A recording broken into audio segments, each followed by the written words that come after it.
We get thinking about what we're going to do for dinner and what so and so said and did and what's happening in politics and the weather and what I'm going to do for work and how I'm going to decorate and oh shoot, I need a new pair of shoes and we get caught up in all this stuff and we forget that we have this precious, precious day of life that we never get again.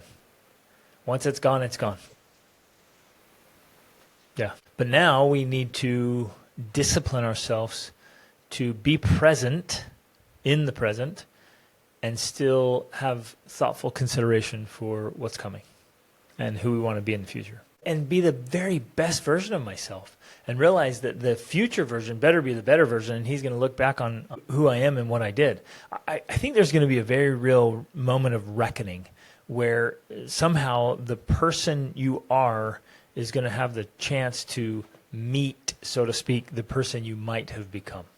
And when that moment happens, I want to be that man. I want to have maximized my potential. And for me, the only way to do that is to make that a reality is to just keep growing every single day to make some improvement to my life. And in fact, that's a very fulfilling and meaningful and enjoyable life. I love my life. And I'm doing something every single day to grow and improve. If we wait until we get to the end, there's a book called The Death of Ivan Illich.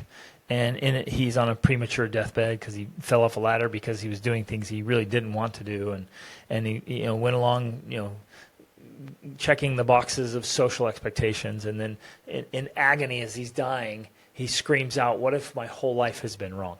And we need to read books like that, and we need to contemplate that and realize, no, that's not how I want to live. I'm not going to wait to the end of my life and then look back and say, well, how did I do?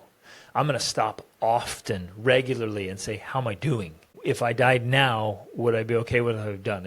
If I look back on this moment from my deathbed, am I going to be satisfied, fulfilled, content with who I've become and what I've spent my time and effort and energy and resources doing?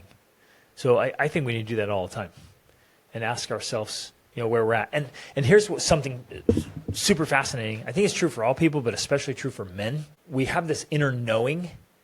We kind of know what we're capable of.